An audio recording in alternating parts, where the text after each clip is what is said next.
treat you like a damn dog.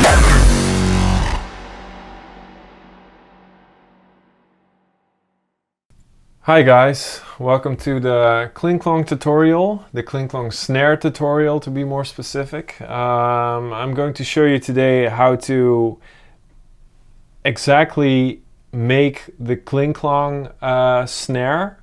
I'm going to give you the separate samples I use for it. You can download them with a link that I'm posting along this video.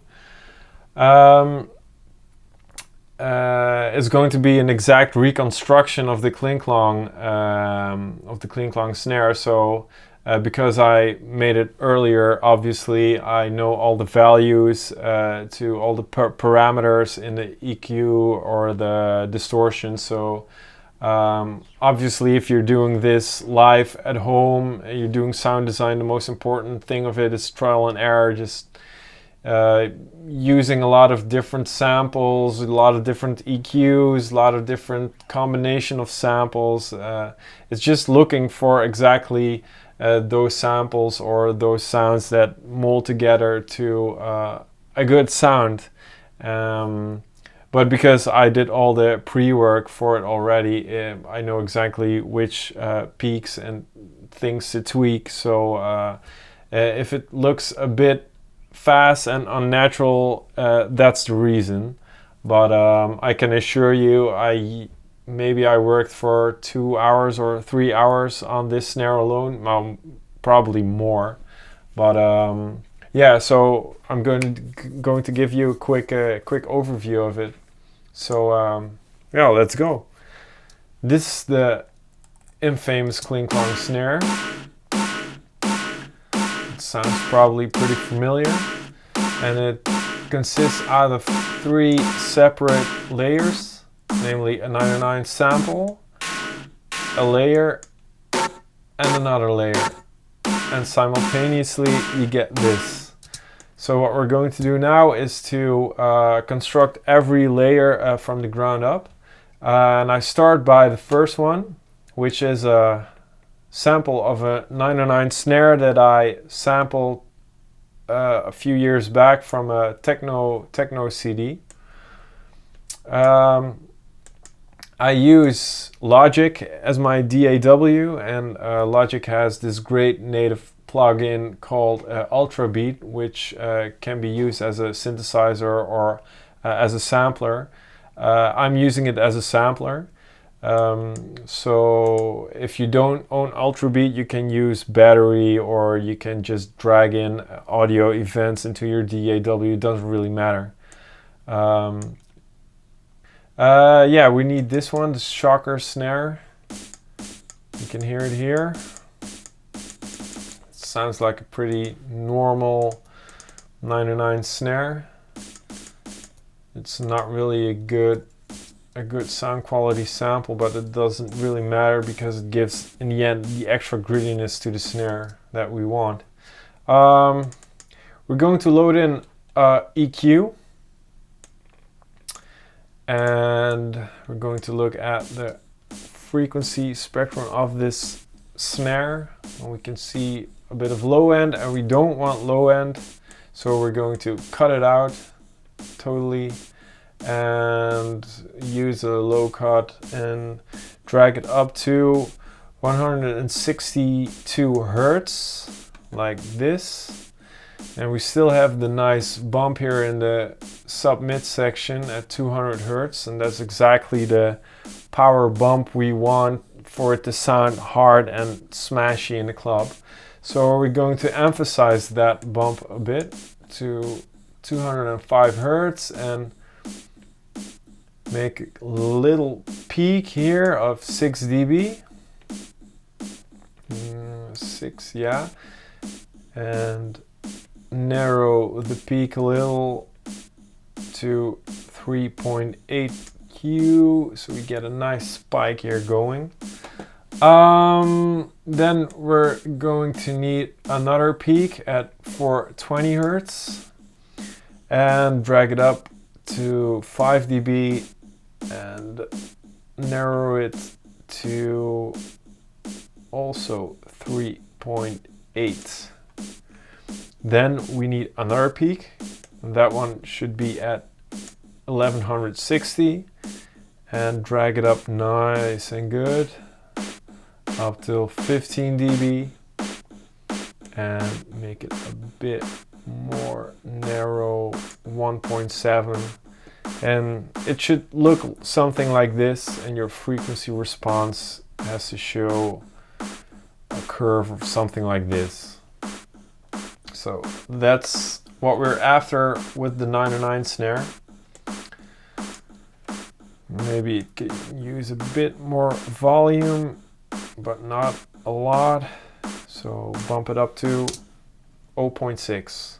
So that's the first layer. Now we're going to head out to do the second layer. Let's make a new event and insert a new sample right on top of the 909 snare. And then we're going to go to the ultra bead sampler again, the drum synth, load it up, make an empty template, and load up a new sample. This one's a sample of acoustically recorded snare drum. Snare 12 center, load it up. This is what it sounds. We have to get rid of the tail because otherwise it will interfere with the other sounds that we're going to use in a minute. So maybe 460 microseconds long. Drag the release and the sustain a bit like this. I think, yeah, this will be good. Now it's in a different tune when compared to the 909 snare. So it sounds a bit off. So what we need to do is to alter the tune of the sound, and we have to drag it up to E3. So we get this sound. Yes, that's what we need. Now it's also important that we need to pull out this one a bit more and add another 6 dBs to its volume value, and also drag on the entire main volume section to 10 dB. Normally if you do this, you don't have to do this because my ultra beat is standardly set to -10 dB, so I have to drag it up to 0 dBs. So if everything's according to normal values at your place, at your DAW, which I presume it is, you don't need to do this. You just need to give the volume a little bump here of 6 dB. And as a matter of fact, I need to do that alteration of volume as well here at the 909 snare. Let's set it to 0 dB like this. Awesome. So what we have now is the snare drum here. Sounds pretty dry, pretty boring. So I guess because we're making hardcore, let's give it a good distortion swirl here. I use the internal distortion from the ultra bead, but you can use another distortion, doesn't really matter. Set it on crush, pull on out the cutoff and drive it towards maybe 23 decibels. You can get this. Yeah, that's what we want.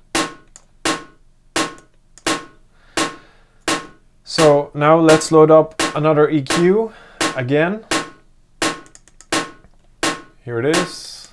Set it on analyzer, high resolution, and again we see a lot of sub, a lot of mid, low end, and we don't want it, so we're going to equalize that out of here, and we'll set it to 95 hertz. Yeah. Now we have to do a high shelf, no, sorry, a low shelf, I mean, and bump it way up to 9.5 dBs and drag it towards 240 hertz here. So it has a nice gritty sound in the low end, and that's something I really like. So let's do that. Then it needs another peak at 2350. So let's drag it up to 2350. Here we are. And give it a bump of 10 dB. Yeah. And widen this out to 60Q. Oh, sorry, 0.6Q. And it needs another bump, a bit higher than the previous one at 2600. And bump it up 13 dB. Yes. And sharpen it out a bit to 1.80. So it has to look like something like this. A nice clangy sound.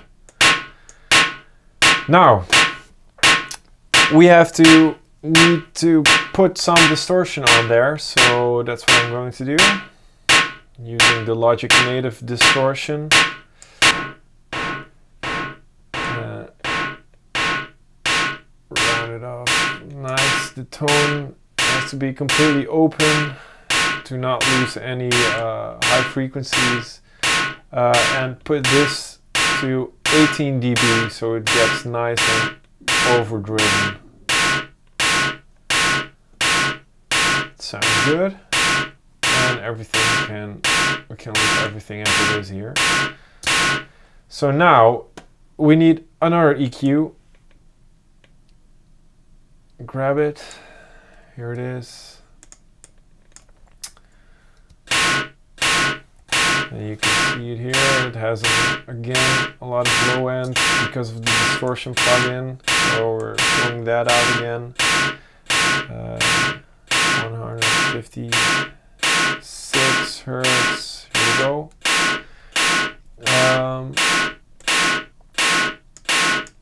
And then comes a pretty important part of the construction of this snare. Because I'm layering sounds, some of the sounds they have to blend well, but they don't really blend well in the attack phase or in the sustain phase. So what we're going to do is I want the attack of the 99 snare and I want the sustain of the layer that I made just now. So we're going to go about that by routing the 99 snare to a bus, say bus 1. And we're going to route the layer to bus 2, another bus. And you can see here in my bus overview that on bus 1 you can hear the 99 and on bus 2 you can hear the layer. Sounds a bit loud, so I'm going to drag these a bit down to -6.7. And now we're going to do some side chaining. So we're going to load up the Waves C1 compressor, my favorite compressor for the last few years.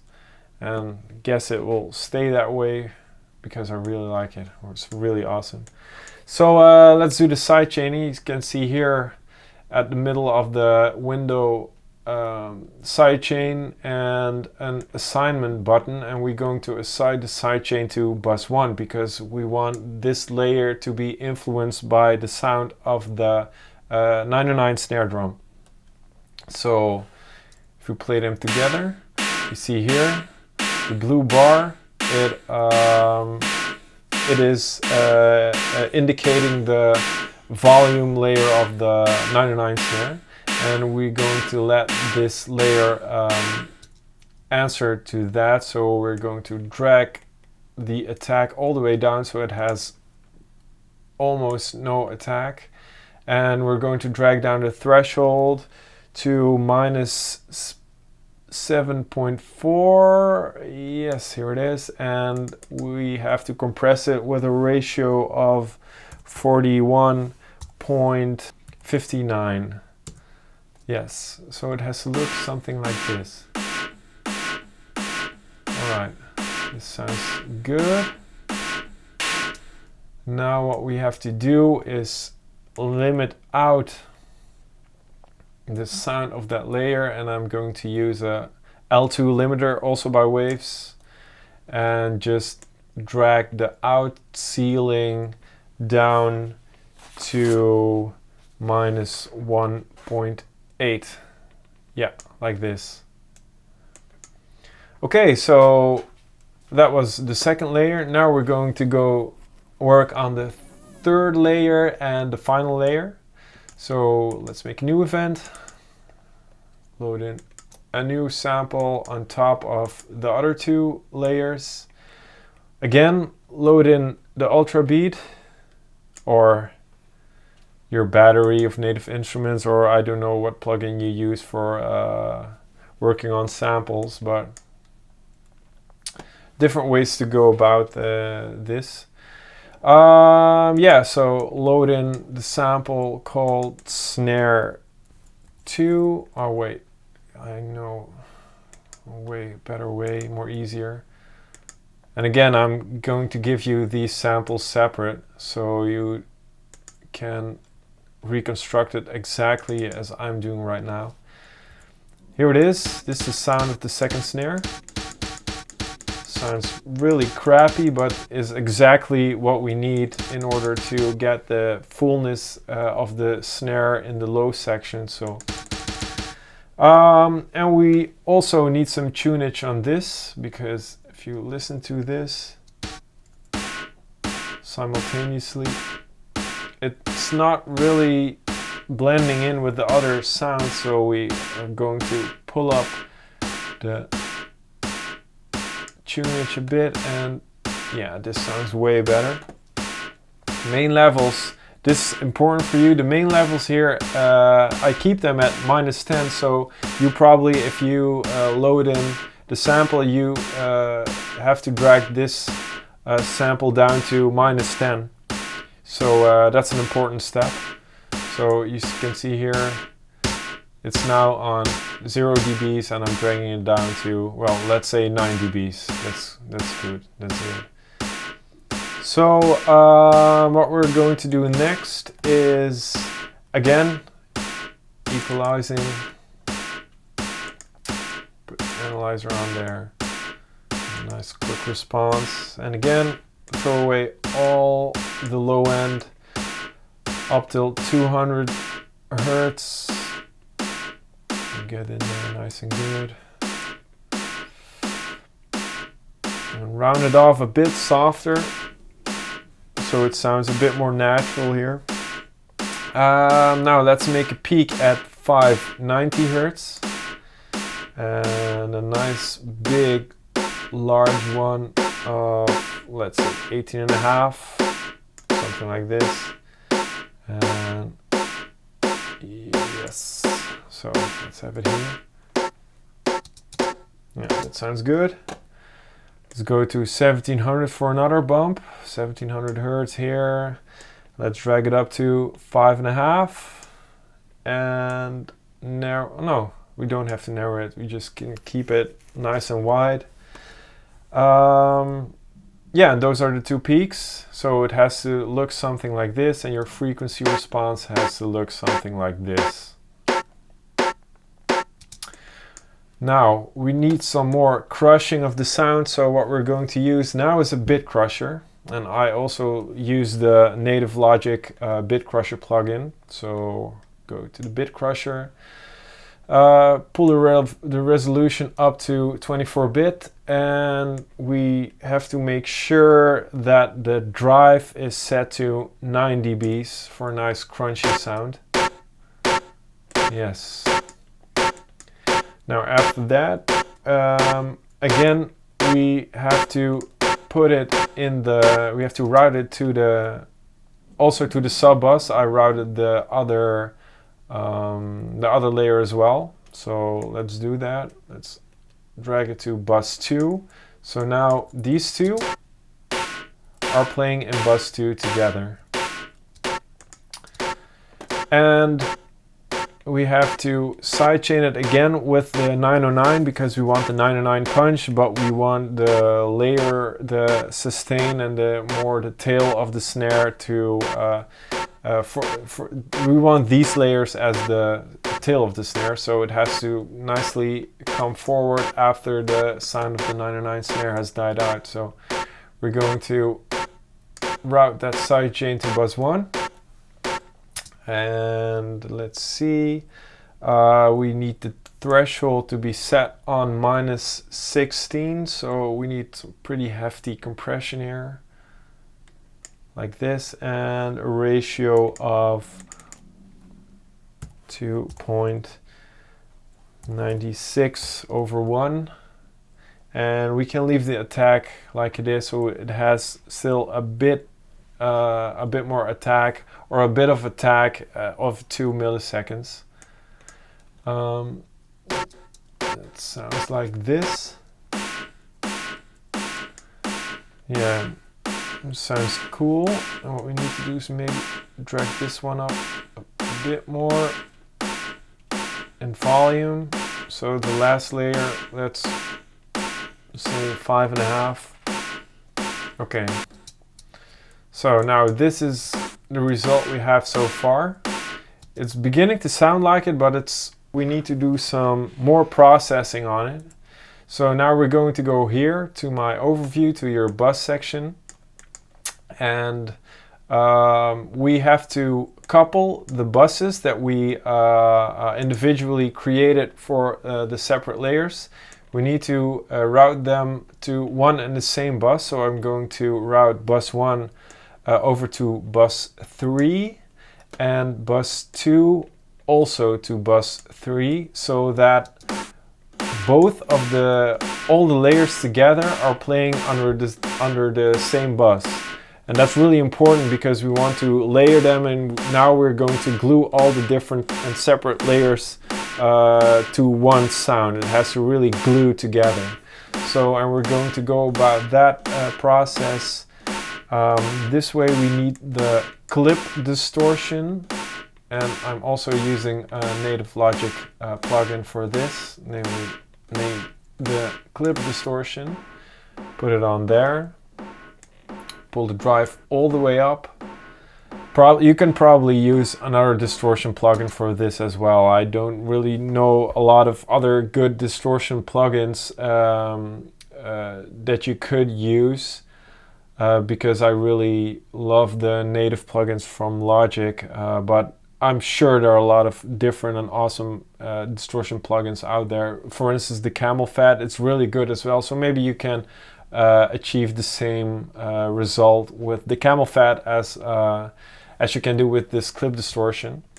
Maybe it sounds a bit different in timbre, but in the end, the most important thing is that you achieve your own sound. And I'm learning you guys now to exactly replicate the Kling Klong snare, but you probably are not able to exactly copy it the way I did it because I use different plugins. But it doesn't really matter, because if you use different plugins, you get another sound, a different sound, and that sounds good. That's good as well. I mean, it's important to acquire your own sound, and the only way you can go about this is by just using your own workflow, your own plugins. So let's continue. The tone here, I'm dragging that down to 20 hertz, the symmetry to -26, and the filter has to be opened up till 53,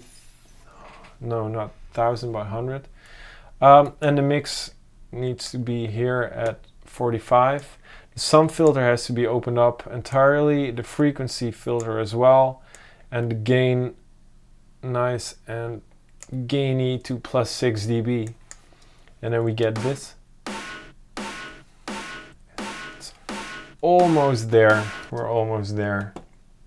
But we still need some more EQing, so we're going to EQ this sucker again. Again, a lot of low end. Again, we need to throw it away, and we're going to throw everything away below 114 hertz.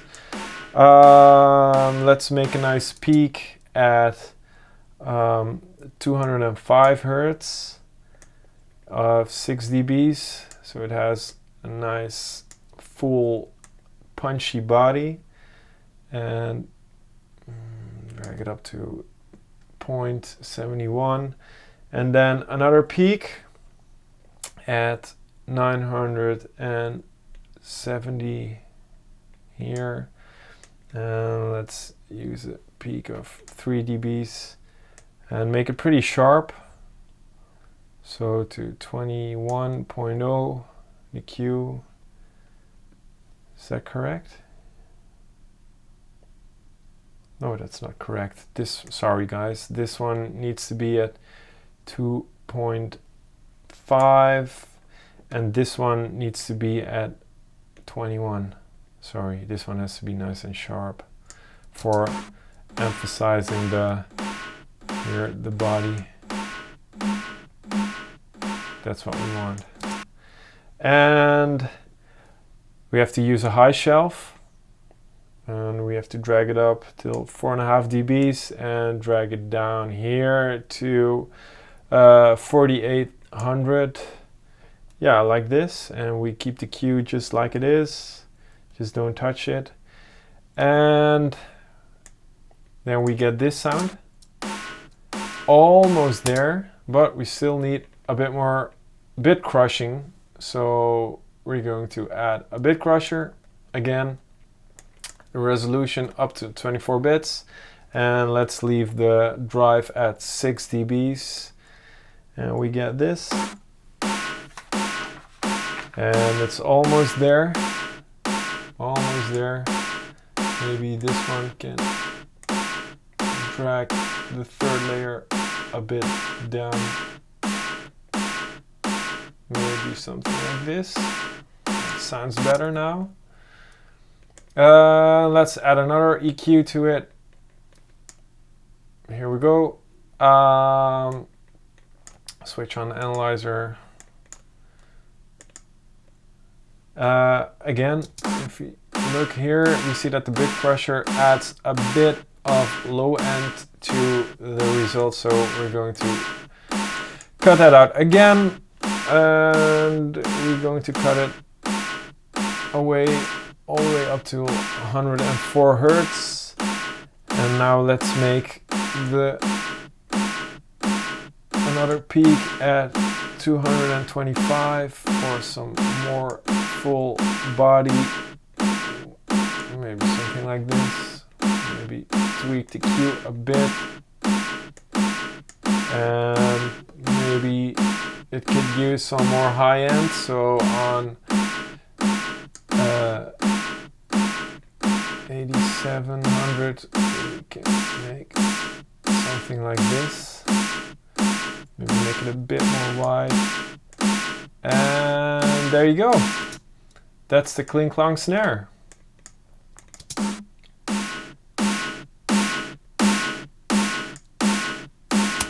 Now it just needs an awesome arrangement and you're finished. So again, like I said, I will upload the individual samples, the 3 samples for you alongside the video, so you can download them and so you can tinker away with them and just use your own imaginations, use your own plugins, use your own creativity, your own brain to make something awesome. And maybe you can exactly replicate it, maybe you can use this as a starting point to expand the snare even more, make it more clangy, make it less clangy. You can do whatever you like, and well, I hope you learned something today, and hope to catch you on the next one. Thank you.